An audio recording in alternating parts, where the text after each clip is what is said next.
Dr. Patrick Carnes developed the term trauma bonding to describe the misuse of fear, excitement, sexual feelings, and sexual physiology to entangle another person. It is the bond a victim forms with the abuser that makes it hard for them to leave. In this video, I cover the role dopamine, oxytocin, and intermittent reward play in trauma bonding and why it becomes harder to leave the longer you stay with an abuser, even if abuse increases. The 3 phases of abuse cycle. Trauma bonding is done in 3 phases that are repeated with abuse getting worse as time goes on. In phase 1, there is tension building where fear rules and you feel like you're walking on eggshells, not knowing when the abuser is going to explode. The abuser may warn you that you are on thin ice. In the second phase, the incident happens where there is often an explosion of rage or the victim is abandoned. This is where the punishment and increased abuse occurs. This is followed by the third phase where reconciliation happens. Rewards and love or affection are given, or the abuser behaves in a normal way during this calm period. Then the cycle repeats where the tension starts building again, sometimes hours or minutes after reconciliation. In each cycle, abuse is often the same or increased. This makes the victim slowly used to increased levels of abuse that they would have rejected had it been done from day one. Often in the beginning, the abuser will not explode when you do something they dislike. They will just ignore you or invalidate you. When you do something they like, they reward you with compliments. Thus, they train you to do what they want. Then as time goes on, incidents of abuse start to occur while rewards for good behavior get less. The first incident is often excused as a once-off and the abuser seems to feel sorry. Then it happens again and again. By the time the victim realizes there is a pattern of abuse, the trauma bond is often already so strong that they believe they are the problem. They then focus more on their behavior not upsetting the abuser than the role the abuser plays in the abuse and the fact that the abuser could have walked away and no excuse the abuser gives for the abuse is valid. A note on abuse. The abuse does not need to be physical. It can be emotional and mental, with put-down remarks and accusations or even just a perceived threat that an abuser will follow through on a promised action. The abuse can also be a lack of attention, such as silent treatment and the abuser abandoning you for a while. It can also be financial, where your allowance is cut off or you do not get the basic necessities you need or they spend the rent money.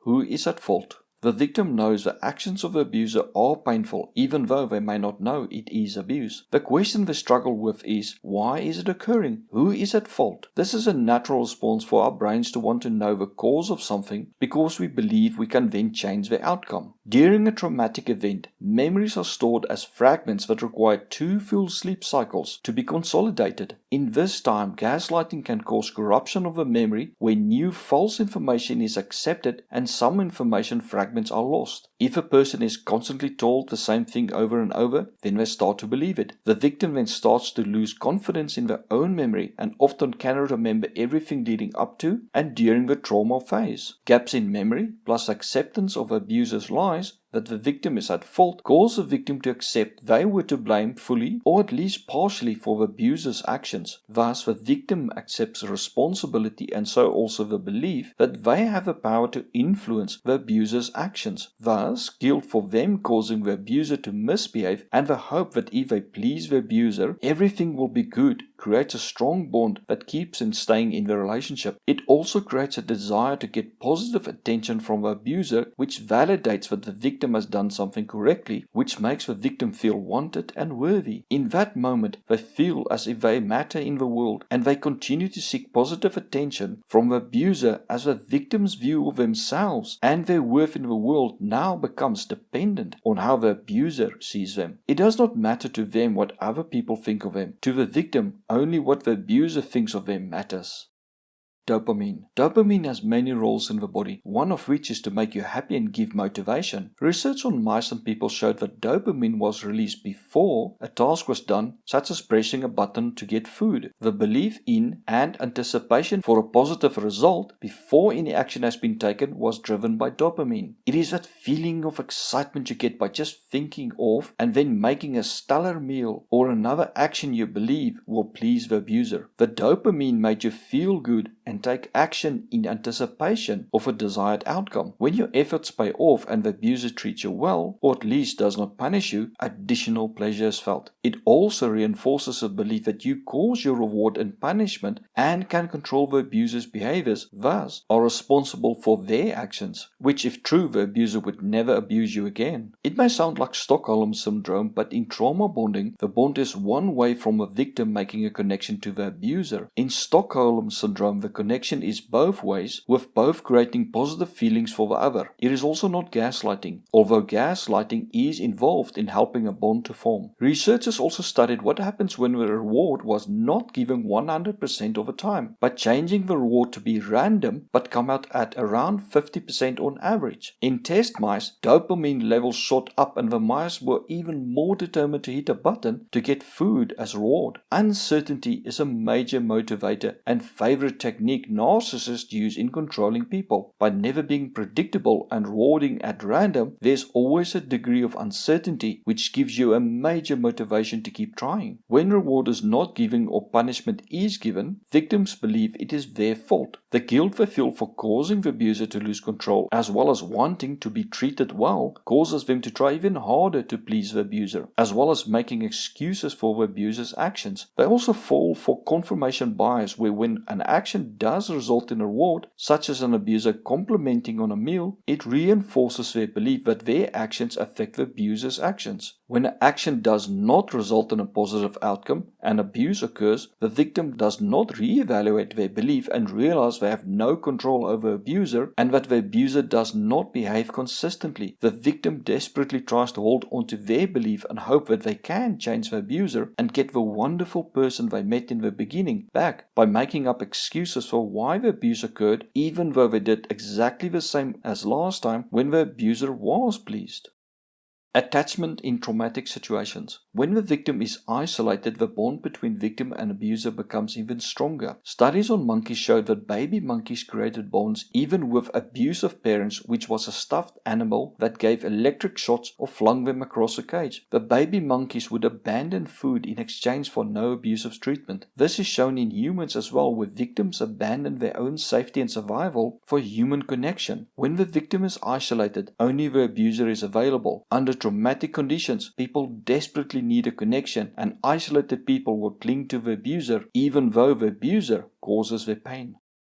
Oxytocin. Oxytocin is a peptide hormone and neuropeptide that is normally produced in the hypothalamus. It is released by the posterior pituitary and plays a role in social bonding. In recent research, it was found that oxytocin plays a part in the us versus them comparison. The bond between the victim and abuser is strengthened by oxytocin, where it can cause the victim to feel it is the victim and the abuser against the world. The victim may feel people who point out the abuser's actions do not want the victim to be happy and cannot see the good in the abuser. This can cause the victim to feel the need to defend the abuser, who they feel are on their side against the world. It's a case of siding with one bully to protect you against a larger bully. Tactics narcissists use to increase the belief in reward. Narcissists use gaslighting, future faking, past event memory hijacking, and lies to make you believe you are receiving reward far more often than you are, as well as that the rewards are more meaningful than they are. A narcissist can make you believe that a mundane task like them saying hello to you is a massive reward, or just not hitting you today is a reward. Things that would be expected from a relationship become rewards. This can make the victim believe that the abuser is treating them better than they deserve, even though they are being abused. It also makes them believe the abuse is not as bad, or that they deserve it in some way. Source of happiness. The abuser can become the only source of happiness for the victim, where the victim only finds pleasure from the abuser, giving them recognition and attention. The victim starts to live for those moments and goes on an emotional high when they do get it. In essence, they become addicted to the recognition and attention of the abuser. Even if the victim recognizes the person is toxic to them and abuses them, as their only sense of real pleasure is from the abuser rewarding them, they are often reluctant in letting go. Victims often respond with, yes, he or she hurts me, but no one and nothing can make me as happy as they can. The hurt is what I have to pay for the pleasure they give me. Often they also comment, we have a love-hate relationship and no one has ever loved me as they did in the beginning, and I want to feel that love again. They made me feel so desired and special. They made me feel so wonderful. I will not get any other person who can love me like that again.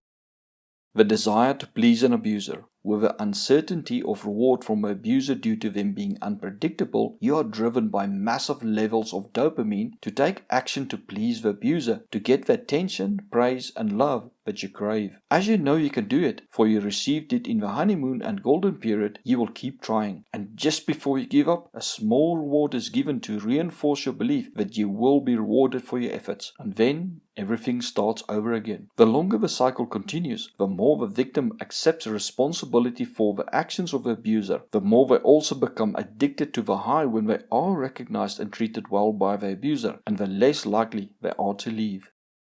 If you do leave an abuser, if a victim does leave, there will be a short period of relief from the fear of abuse, but then uncertainty and doubt as well as guilt will set in. Victims often fear they made a mistake and that they overreacted in leaving. Often they then minimize the abuse and focus on the good times. As those highs were so intoxicating and nothing else pleases them at the moment, they frequently start to have a craving for those good times. The victim feels they have some control over the actions of the abuser, and this time they will get it right and they will not cause the abuser to lose control, so everything will be magic. However, just like an addicted gambler ignores the financial situation created by gambling, the abused victim often ignores dangerous situations and actions. Abusers will drag victims by the hair and put firearms to their head while beating them, and victims will claim the abuser is not violent while completely failing to see the danger of the situation they are in. Victims on average try 7 times before they leave an abuser for good. It is often only when the abuse becomes too violent and is a choice between life and death before they leave for good.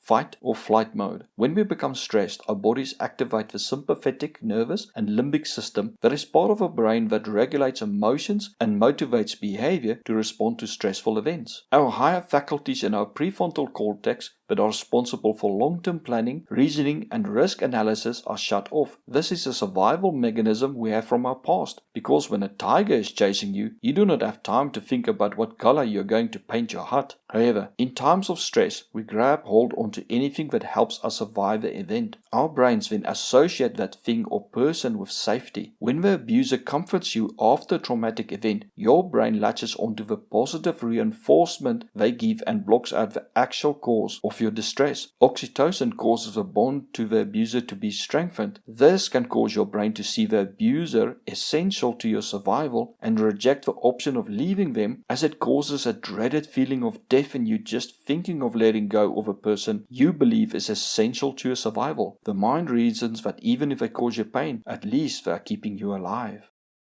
Additional factors. The additional effect of abuse, such as the inability to reason and think logically, as well as a breakdown in self-esteem that you deserve more and lack of self-confidence that you can leave, compounds the problem of leaving. The fear that the abuser will hunt you down and take you back or even kill you often keeps victims from leaving. Coupled with financial difficulty and the lack of support for many victims, it may feel that they cannot leave, and even if they do leave, they feel that the life they would live would be devoid of happiness and be more miserable than what they have now.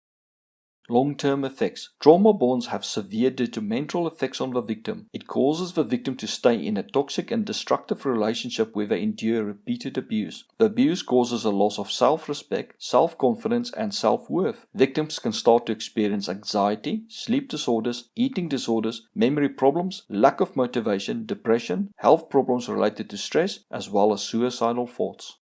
Thank you for watching. If you found this video informative, please like and share it so that more people can benefit from it. If not subscribed, please subscribe now by clicking the seductive red button. As reward for subscribing, you will get more informative videos about narcissistic abuse. Please leave a comment, as it helps to expand the information covered in the video, which may be of benefit to others. Also check out my books on narcissism by following the links in the description. Thank you.